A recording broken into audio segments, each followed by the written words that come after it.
Bismillahirrahmanirrahim. ولتكن منكم أمة يدعون إلى الخير ويأمرون بالمعروف وينهون عن المنكر وأولئك هم المفلحون. Nah, tinggal kita lihat ya bagaimana khasiatnya dan data Indonesia nih, Bu sekalian. Kalau boleh saya katakan, kita tahu bahwa ada 40.000 jenis tanaman obat di negeri kita ini yang belum termanfaatkan sama sekali. Teman saya, dia satu angkatan sama saya, dia dokter, sekarang sudah doktor juga di patologi anatomi. Itu dia penelitian dia waktu itu tentang daun ketela rambat yang digunakan untuk diabetes. Ternyata hanya sekedar numpuk ya sebagai literatur saja, nggak terpakai sampai sekarang. Kenapa? Kita nggak menyebar luaskan itu. Masalahnya itu. Ya, banyak sekali penelitian-penelitian kayak begitu, Bu sekalian, yang akhirnya cuma sekedar penelitian. Gara-gara apa? Gara-gara, kalau boleh sedikit saya nambokin dikit lah gitu kan, ya terlalu murah nanti ngobatin orang penyakit berat dengan menggunakan bahan-bahan beginian. Ya. Maka saya katakan, mari kita luruskan niat dulu. Tenang aja, ya, gak usah khawatir, ya, dengan rezeki, dengan apapun kita harus yakini bahwa semakin banyak ilmu yang kita share kepada orang lain, Bu sekalian, maka akan semakin besar atau makin berkah kehidupan kita, insya Allah. Apalagi Anda, Masya Allah, dapat ilmu farmasi 4 tahun, ya tambah 2 tahun, tambah lagi magister, tambah lagi dokter, Allahu Akbar, ya. Jadi ngandalin ini aja, kalau boleh saya sampaikan, itu Allah, Masya Allah, ya. Banyak penyakit-penyakit di negeri ini yang bisa kita selesaikan. Ya, kalau Anda yang baca postingan saya terakhir tentang 4 jenis herbal itu ya, itu yaitu jahe, serai, kunyit, temulawak, kencur, kayu manis. Itu kan bahan-bahan yang secara kandungan kurkuminoid itu paling tinggi. Itu sebenarnya sudah ada penelitiannya, ya, meskipun dalam skala kecil gitu kan, di Bio Farmaka IPB sebenarnya setahu saya. Dan itu sebenarnya bisa dipakai gitu kan. Jadi kalau sekarang bagaimana cara meningkatkan imunitas? Ya tenang aja, orang Saudi punya zam-zam, punya kurma, orang Indonesia punya rempah, punya rimpang. Dengan konsep ini kita pakai, dan data-data ya, baik penelitian-penelitian yang RCT atau mungkin empiris atau apa segala macam, itu sangat banyak, Bu sekalian. Tinggal kita mau pakai atau tidak ini. Maka sebenarnya ditambah lagi dengan kita memahami bagaimana konsep holistik pada tubuh manusia, maka Masya Allah ya, saya katakan ya banyak sekali penyakit COVID zaman sekarang ya, COVID itu ya, kita tahu bahwa sekarang oke lah dibikin vaksin, misalkan vaksin itu bertahan berapa lama, apakah COVID ini atau virus ini nggak bermutasi? Pasti bermutasi ya. Pas vaksin tadi lama-lama juga tidak akan bisa bekerja untuk virus-virus yang sudah bermutasi kan gitu. Daripada saya mikir daripada kayak begitu, mendingan kita berpikir bagaimana meningkatkan imunitas tubuh kita. Nah, maka dalam konsep inilah kita memahami bahwa ternyata ada satu buku yang saya baca, Bu sekalian. Buku ini judulnya ini ya. Saya bawa semua deh biar Anda nanti kalau mau baca, ini Probiotic and Beyond ya. Buku ini, Bu sekalian, menceritakan tentang produk-produk probiotik ya, produk-produk probiotik yang sebenarnya ternyata 80% serotonin itu ya, itu dibuatnya di pencernaan, yang pada akhirnya nanti dia bisa berhubungan dengan aksisnya itu dengan otak atau kepala kita. Jadi ada mereka nyebutnya gut brain axis, GBA ya, gut brain axis. Jadi ternyata memang 80% sel antibodi kita itu letaknya ada di pencernaan. Ya, bahasanya begitu. Nah, tidak heran boleh saya katakan ya, ada buku lagi nih, saya kasih tahu sedikit. Nah, nih. Ini buku dikarang oleh Dr. Michael Greger ya. Buku ini judulnya How Not to Die.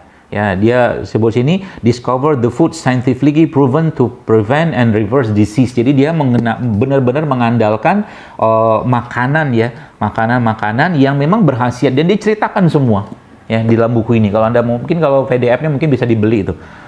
Ya, dan ternyata semakin kita mengenal ini semua, ternyata semakin mudah kita mengobati penyakit. Ya, subhanallah. Ini baru tadi saya pagi tadi dapat sebuah WA dari tim saya lah gitu kan. Ada orang yang bayangkan ya, sudah hampir-hampir azospermia. Sperma suami itu cuma 2%. Subhanallah, Allahu Akbar, sekalian. hamil, Pak. Terakhir kemarin saya posting juga, ya saya posting lagi tuh ada orang yang sudah 16 tahun ya menikah nggak punya keturunan, subhanallah, hamil juga. Gara-gara apa? Gara-gara kita ngerti konsepnya, ya. Gara-gara ngerti kita paham, bukan gara-gara, karena kita paham konsepnya apa? Benerin perut, karena kuncinya tuh di situ, benerin perut, ya.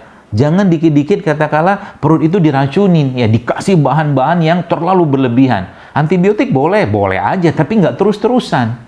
Obat-obatan boleh, kalau perlu boleh-boleh aja. Saya di rumah kalau memang anak-anak demam, memang udah mentok banget, baru saya pakai paracetamol. Kalau nggak, saya pakai yang ini dulu lah. Begitu pola pikir yang kita bangun. Dan jangan khawatir, ilmu kita tuh pasti bermanfaat. Asal apa? Asal niatnya kita untuk menolong orang lain. Jadi nanti banyak orang tuh bertanya, subhanallah, ini kalau semua orang sehat semua, nanti dokter nggak ada kerjaan, apoteker nggak ada kerjaan, Allahu Akbar. Tenang aja. Ada hadisnya, Abu Sailan. Nabi bilang begini, sebagaimana ajal mengejar seseorang, rezeki itu juga akan mengejar seseorang. Sampai dia diwafatkan Allah. Tenang aja. Ya, maka teman-teman saya juga, ya satu angkatan sama saya itu sekarang ya, berkaitan dengan COVID ini juga, mereka juga sekarang ya rodok kebingungan gitu kan, mencari solusinya apa. Bahkan terakhir itu salah satu teman saya, dia dokter bedah saraf,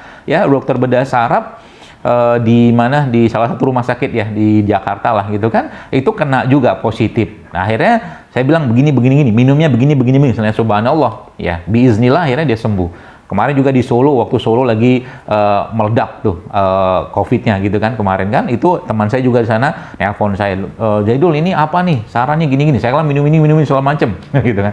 Subhanallah, subuh juga sudah swab udah negatif semua. Ngandelin apa? Ngandelin ini, Pak. Hanya ngandelin begini doang. Pertanyaannya, apakah ini semua ada riset? Ya, memang semua belum tentu ada risetnya, tapi boleh saya katakan ya gini, karena kita memahami konsep konsep holistik yang ada pada makanan. Saya katakan ya, pada apa yang Allah ciptakan, maka di situ kita akan mulai apa yang harus kita combine-kan, tek gitu kan. Ya. Terakhir yang saya buat itu kan ini, kalau yang belum nyoba, cobain tuh, terutama yang obesitas tuh, biar ginjalnya, pankreasnya bisa benerin. Ngandelin ini doang nih, apa tuh namanya? Ini apa? Oh, lupa ya. Pare.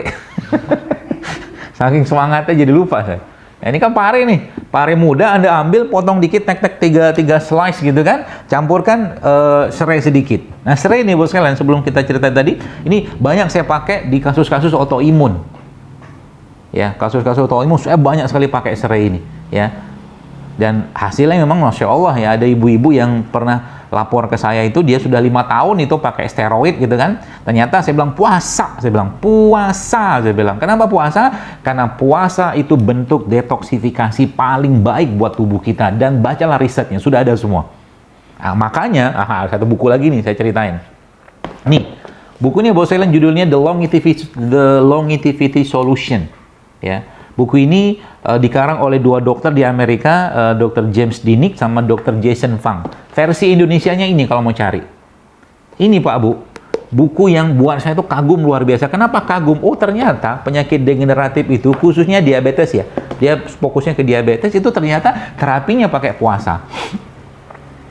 Mengandalkan puasa. Nah, kan scoop kita kan di situ sebenarnya. Anda mungkin sebagai apoteker, ya di samping mengajarkan ngasih tahu obat-obatan, ya Anda perlu tahu juga konsep sehat itu kayak apa. Mau sehat kayak apa jantungnya kalau habis subuh tidur, mau sehat kayak apa katakanlah jantungnya kalau pada asar tidur.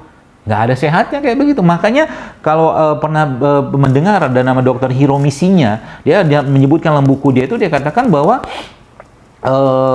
tidur siang itu, tidur antara sebelum zuhur atau sesudah zuhur itu tidur yang paling baik untuk mengistirahatkan jantung dan memperbaharui enzim. Yang itu ternyata tidur itu sudah dikenal atau sudah dianjurkan oleh Rasulullah SAW 1400 tahun yang lalu, dikenal sebagai Khairullah. Gitu kan? Jadi dengan kayak begini, Bapak sekalian, kita mulai paham, oh ternyata dapat ternyatanya. Maka kemarin itu saya sempat bagi ini semua itu menjadi 3 hal yang sebenarnya sederhana sekali. Ya, yang pertama itu kan bersihkan. Jadi kan kalau Anda baca postingan saya itu BKM tuh, bersihkan, keluarkan, dan masukkan. Gitu loh konsepnya. Nah, apa yang kita mau bersihkan? Badan. Makanya salah satu konsep detox paling baik yang perlu kita kuatkan ya, di era sekarang ini adalah berpuasa. Ya, berpuasa itu bentuk detoksifikasi yang paling luar biasa. Ya, mulai dari kolesterolnya, risetnya juga sudah ada darah tingginya, ya, tensinya, semua, ya, bahkan kasus-kasus autoimun pun itu ternyata dengan puasa itu diperbaiki. Kenapa? Karena memang konsepnya tanah, manusia kan Allah ciptakan dari tanah. Walaqad khalaqnal insana min sulalatin min tin. Tanah itu kalau sudah banyak sampah-sampahnya gitu kan, maka harus dibersihkan. Kayak orang mau gemburkan tanah, dikasih pupuk gitu. Makanya bahasa dalam Al-Quran, istrimu adalah ladang-ladangmu, tempat bercocok tanam. Jadi maksudnya bahasanya itu apa? Ya, sperma itu bisa tumbuh di ladang yang subur. Spermanya juga baru bisa tumbuh kalau spermanya bagus. Maka dibanderin dua-duanya. Ya tidak heran beberapa yang saya share itu orang-orang yang mau promil itu saya katakan coba puasa, saya katakan. Judulnya memperbaiki badan, subhanallah malah dapat hamil. Malah dapat hamil. وَلْتَكُنْ مِنْكُمْ أُمَّةٌ يَدْعُونَ إِلَى الْخَيْرِ وَيَأْمُرُونَ بِالْمَعْرُوفِ وَيَنْهَوْنَ عَنِ الْمُنْكَرِ وَأُولَٰئِكَ